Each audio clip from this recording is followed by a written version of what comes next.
Welcome to the DEF Cam. The induction of the Changhe Z10 ME attack helicopters into the Pakistan Army Aviation Corps represents a transformative enhancement of Pakistan's tactical and operational capabilities, fundamentally altering the dynamics of regional deterrence and battlefield dominance.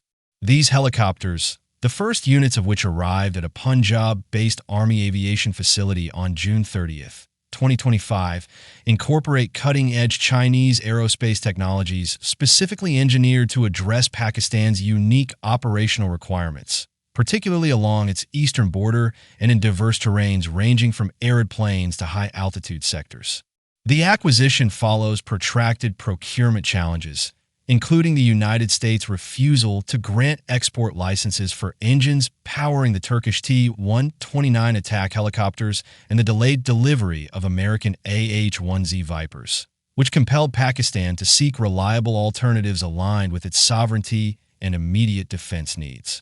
Technically, the Z10 ME variant distinguishes itself through a comprehensive suite of survivability and offensive systems.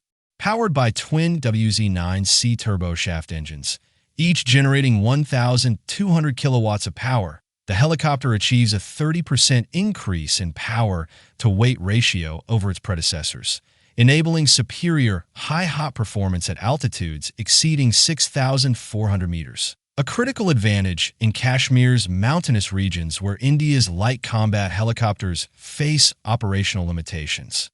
Engine enhancements include centrifugal sand filters and enlarged air intakes to mitigate foreign object damage in desert environments, alongside upward-facing exhaust nozzles that reduce infrared signatures, diminishing vulnerability to heat-seeking missiles like India's Igla-S and Stinger man-portable air defense systems proliferated along the line of control. Defensive systems are anchored by a directional infrared countermeasure system, which employs modulated laser jamming to disrupt the seekers of infrared-guided missiles, complemented by radar-absorbent materials and airframe design to minimize radar cross-sections.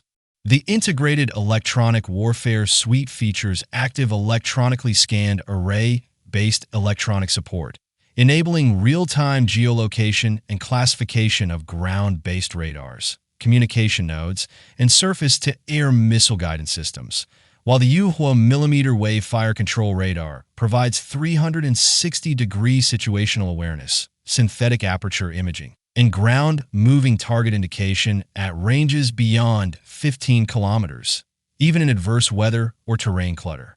Armament integration underscores the platform's multi-role lethality.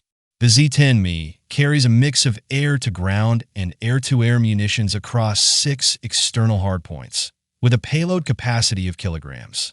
Its standoff strike capability is revolutionized by the CM501X tube-launched loitering munition, which offers 6 hours of endurance.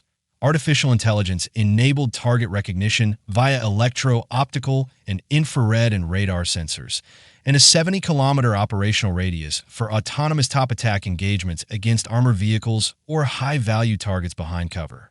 Anti-armor operations leverage laser-guided missiles like the AKD-10 with a 15-kilometer range, while a 23mm chain gun penetrates frontal armor of Indian T-90S tanks. The helicopter also deploys the SW-6 reconnaissance and electronic warfare drone, a 1-meter-long unmanned aerial vehicle with a 2 to 4-meter wingspan, launched directly from the Z10 ME to extend sensor coverage and conduct jamming missions, creating a manned-unmanned teaming architecture that reduces pilot exposure to modern air defenses.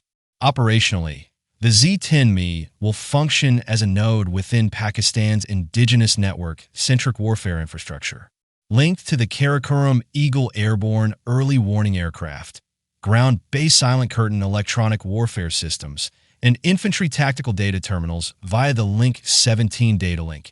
It facilitates real-time sensor-shooter integration. This connectivity enables the helicopter to coordinate drone swarms like the Shapar-3 for synchronized strikes, relay targeting data to Nasser tactical missile batteries and SH-15 artillery units, and create localized GPS-denied environments for adversaries while maintaining secure BeiDou satellite navigation for Pakistani forces. a capability proven during the May 2025 air skirmishes where Indian Rafale fighters experienced navigation failures. The mast-mounted radar further enhances interoperability with Pakistan Air Force assets like the J-10C fighters and naval units during coastal defense operations, with anti-submarine warfare capabilities enabled by ET-60 lightweight torpedoes. Strategically, this induction completes Pakistan's Chinese-origin combined arms ecosystem, which includes VT-4 main battle tanks, SH-15 self-propelled howitzers, and layered air defense systems like the HQ-9. This interoperability allows for the formation of integrated battle groups, rapid deployable units capable of executing swift territorial operations, mirroring the Pakistan Air Force's success in integrating Chinese platforms across its fleet. The Z10 ME directly counters India's drone-centric doctrines demonstrated in cross-border strikes like the July 13th Myanmar operation, providing Pakistan with proportional retaliation options against mobile artillery or infiltrating special forces without airspace violations. Industrial benefits include technology transfer agreements for localized maintenance, repair, and overhaul at Pakistan Aeronautical Complex Kamra, enabling future avionics upgrades and weapons integration, while pilots undergo advanced training at China's Dingxin test base using full mission simulators replicating Kashmir's terrain and Indian threat systems. In essence, the Z10 ME transcends mere platform replacement. It embodies Pakistan's commitment to qualitative asymmetry over India's quantitative edge, ensuring territorial integrity through stealth, electronic dominance, and precision deep strike capabilities. This acquisition signals to regional adversaries that Pakistan's defense infrastructure remains inviolable, backed by systems engineered for overwhelming technological superiority in future conflicts. Thanks. Share your opinions on this analysis in the comments below, and stay tuned for the upcoming videos.